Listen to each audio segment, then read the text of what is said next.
So I guess walk me through one of your specialties is the fix and flip process, Correct. right? And that's where people get their head chopped off, right? Wholesaling, you find a seller, you find somebody else that might got a buyer, and you kind of connect. It's all good. But once you buy this property and you first off, all contractors lie, all of them. Here's the thing. I've never even seen a story where somebody said, "Yo, they said it's going to be done in 3 weeks, and it's actually done in 3 weeks." I got them. I mean, outside of you, yeah, of course. I mean, here's the thing, and we had Flipology this past weekend, and I tell everybody, anytime there's a problem, it's because of something that we did. People don't like to hear that. If there's a problem on a job site, it's normally my fault, right? There's some steps, and it's 40 steps to fixing and flipping. 40 steps. It's at least 40. It's 40 main steps to this. I got to check this box off. It's 40. Give me 10. Give me 10 that you like off the top of So your head. so here is most important. The first 3 or 4 are what we would call the pre-development. Pre-development, you got to understand what you're buying. You got to know the zoning. You got to know basically what the cost is. And if you're doing a major renovation, you got to get your drawings, right? And then once you get that, you need to start getting your bids from different contractors. You got to know what the basic numbers are. So in your mind, you got to know price per square foot. If it's, let's call it $5 a square foot to do my floors. Well, if a contractor comes in there and give you $10 a square foot, you know that's not your guy. Like, just tell them, listen, I can get this done for $5 a square foot, right? So after those, do you just go for the 5, or is there like a? Depends on. So I believe in quality. So we do renovations for other folks, and I always tell people, I'm not your cheapest. I'm not going to be your most expensive. What I'm going to be is I'm going to be your best quality, hands down, right? And I'm going to make sure of it. I'm going to do every job like it's my own. So I'm going to walk them. We're going to walk them. We're going to take pictures. We're going to mark them up. If I see something that's not close to perfection as possible, I'm going to say something to my guys. My guys know they got to fix it. But going back to those steps, your next few steps is going to be, after you get your bids, is really understanding, did I get an inspection? See, a lot of us don't want to spend that money on an inspection. I did. That's where I took the loss. Yeah. Because here's what an inspection does for you. Let's call it $400. $400 will tell me either we're right about the repairs that's needed, or we're wrong. If I'm right, $400. I know. I got my pictures. Right? If I'm wrong, then I can go back and say, okay, here is why. I go renegotiate with the seller and say, hey, man, you got a foundation issue that we didn't see. Or there's something major behind the walls that none of us can see, and that's why we add contingency at the end so that we cover most of those repairs. But I have inspections for foundation and major roof issues. Everything else, it shouldn't be a big issue with it, right? I had a big issue though. Like, it was like I'm talking about, like, everything was home done by my man. Like, it was just. So if it was behind the wall and the power wasn't on, at the end of my 40 steps, when we're doing our budget, when we're doing the budget, I add a 10% contingency. So that means my budget's 100, my true budget is 110. Gotcha. If I have to go into the 10, right, that's cool. If I don't have to go into the 10, that's even better. And then I don't tell my contractor my budget's 110.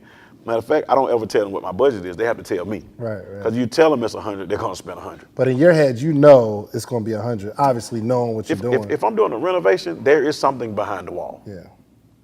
Simple as that. But next few steps, once we get that inspection, is really to go back and go over it to make sure our numbers are tight.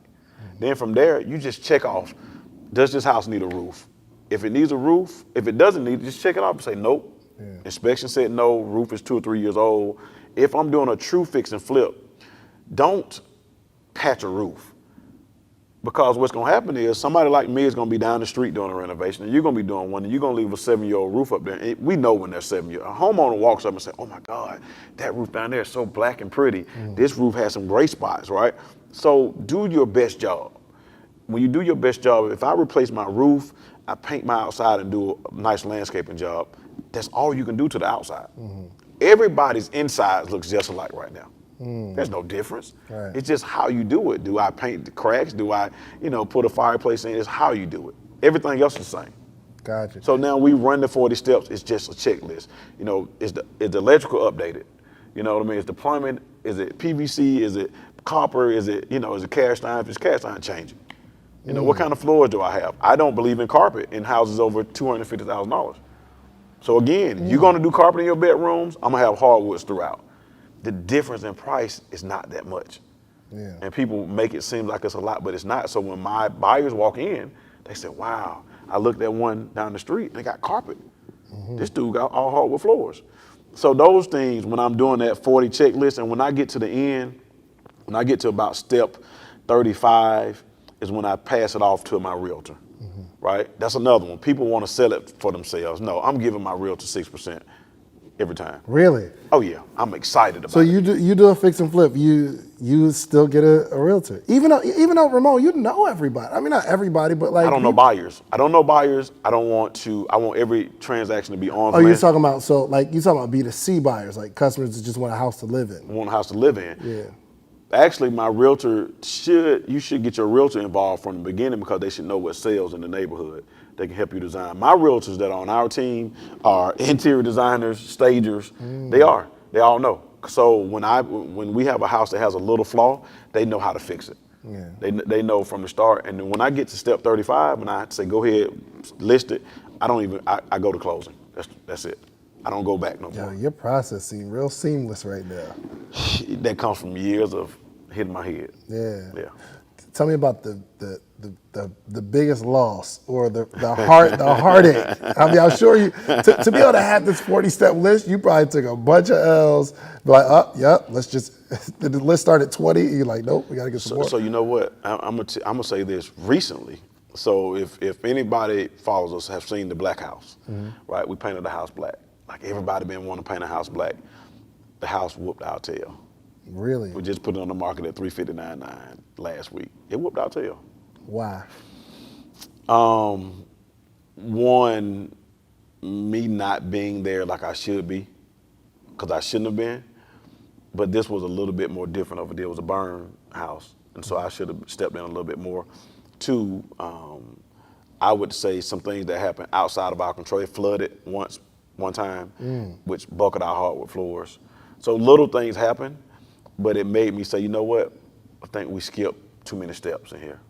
And when you got this checklist of 40, even if you don't need it, you check it off so you don't miss something. Because when you skip one, you suffer. Oh, yeah, I need to see this list. I got it. Goodness I got gracious. So you skip one of the things on your own list in that joint. Oh, and you feel it. You feel it. Ooh, do you feel it? You feel it every time, no matter who you are. So, you know, a lot of times when we're doing this business, we feel like, oh man, I've been doing this 20 years and, you know, I'm gonna skip this step, like the inspection. I don't go in attics and I don't go in crawl spaces. So even if I did, I don't know what I'm looking at. Yeah. I mean, I can tell you, okay, now if something bowing, something wrong with that, right? If I look in a crawl space and I see something sagging or some pipes going under, I know something's wrong with that. But to truly have an accurate picture, I need to spend the $400. Gotcha. That way, when we start talking about scaling, I can renovate a house in Hawaii right now, and I can. Because if I got inspectors on my team that's gonna go by and check the process out, people talk about contractors, I control contractors. And you control them with monies and paperwork. Yeah. You know, I'm not paying you up front.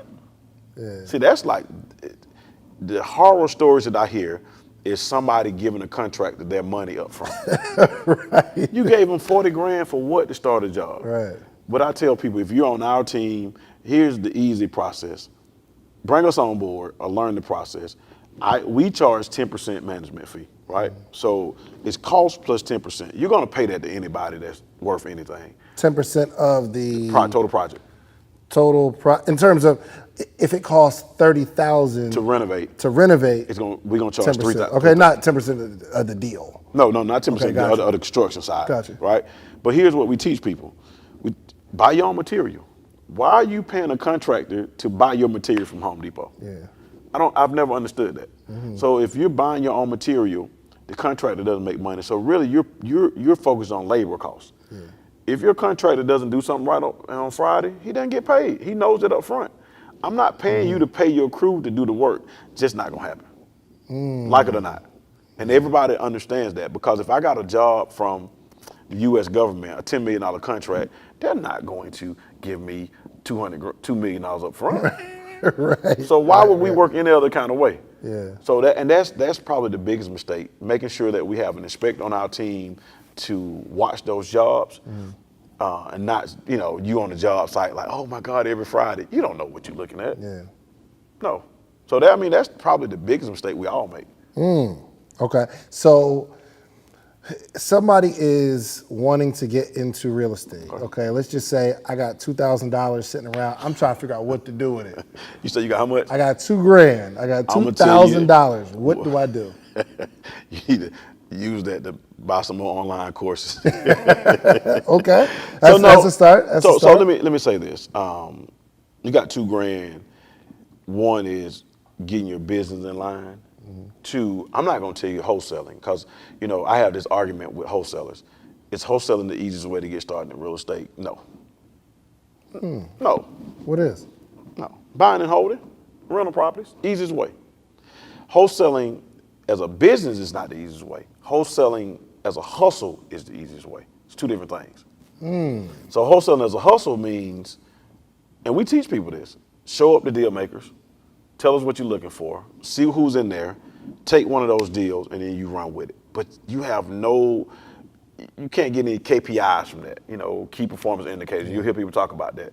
You really can't scale that, right? When you start talking about wholesaling as a business, when you got virtual assistants, you got telephone lines going, you got mailers going out, that takes more than $2,000.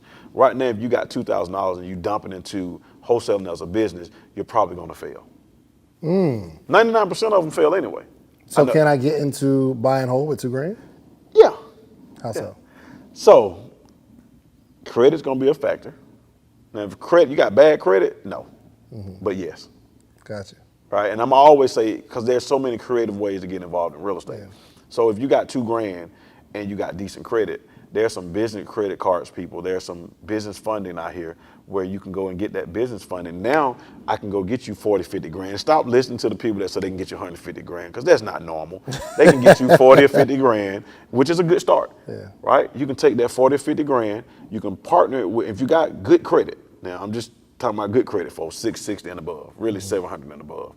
You take that and you partner that with a hard money loan or some kind of bank funding, and then you go buy a property and then refinance and pull the money out. Right? So you got no money out of your pocket. We were creative enough to say, I got this money from a credit card with 0% interest, or you may have to get a term loan that's a little bit higher interest, but right now we can go get some 0% interest money for the first 6, 7, or 12 months, right? Take that money, use it for my down payment and carrying costs, and I'm gonna make it even better. Take that money for my down payment and operating money. If you got good credit, I can take you to Lowe's right now, or Home Depot, and get you a credit card. So now I can buy my material. Yep. I can partner my credit card money after I liquidate it with some hard money. We're working on what they call a draw system. So on Friday, whatever we're done, they come out and inspect it. The next Friday we get paid. Yeah. So I'm not using any of my own money. And then I refinance and pay back that debt, pay off my credit card, and put a few dollars in my pocket and stick a tenant in there. Okay, so walk me through refinancing. And we hear it a lot, but what does refinancing mean, and can anybody just refinance their property? So no, anybody cannot refinance their property. That's truly going to be based on credit, right? But it's also based on numbers. So most people. So first off, if you want to get into real estate, fix your credit, pay your bills, get your credit right. Makes life a lot easier. It does. Right? Okay. It does. Okay, it gotcha. does. I know we talk about we can get you in, no money down, no credit, doesn't matter, right? That is wholesaling and creative real estate investing. There's some other ways that we can talk about them, but when you're refinancing, when you start talking about really growing, credit is important. Refinancing, you're normally going to get up to, when you're doing it the right way and not lying, because I don't want anybody lying on these apps. Please don't, because it can come back on you. But think about being able to refinance at 70 to 75% of what it's worth, right? Which means if you buy them right, you can at least, at a minimum, you can pay off the debt that you have. Now I got cash flow. Right? If somebody give you 80% loan, there's a bank here in Atlanta that just spoke at Flipology, and they just blew our mind. Like, it's a whole, they are wanting to throw money at everybody. Really? Oh yeah, we getting ready to test the water. Got to. Like, she came and said, listen, I promise y'all, I can do this. Explain what that means to me. So what she said is, she can do loans under 50,000, which is unheard of from a bank, right? On real estate. They can refinance, and there's no seasoning required, which means I can buy it today and refinance it by the end of the month, right? They're not even, and if I'm buying it, they're not going to season where our money come from. They just want to see I got $60,000 in my bank to go for the down payment, 30,000, whatever that number is. So again, I can get that money from their credit card, put it over here, and then go to them and get the funding. Unheard of. And this is a bank. This is not a broker. This is not a lender. This is a bank here in Atlanta. How do you get money off your credit card? You gotta liquidate it. How do you liquidate it? So different ways. The credit card guys that give the funding teach you how to liquidate it. One way is if you can have what I call a stripe account or square account. You can liquidate your own money. Oh, got you. So you process the money through Just process your the money own... and pay a percentage. Yeah, got you. There's other people that talk different ways. I always say just when you're dealing with the credit card folks, just y'all had that conversation. What does it cost to really get that money off the credit cards? And then that may be a 3 or 4% cost, 3, 4, 5% cost to get it off. But you still got to pay the credit card interest rate, though. You gotta pay it. But here's the thing. Again, think about this. You partner all this money, and let's say it costs you 15% over a 6-month period, right? Where else are you going to go borrow $200,000 and only have to pay 15%? Because you come to me for $200,000, we 50-50 partners. Facts. Yeah, we 50-50. It's 50% Right. of what you make. Absolutely. Right? So I think folks have to start looking at the cost of losing the opportunity as opposed to the cost of the money when you're learning how to work with the money. And that's why you pay people to teach you how to work with the money. Because if people are like, oh my God, I wish I would have bought that. Oh my God, I wish I could buy that, right? No, you really don't.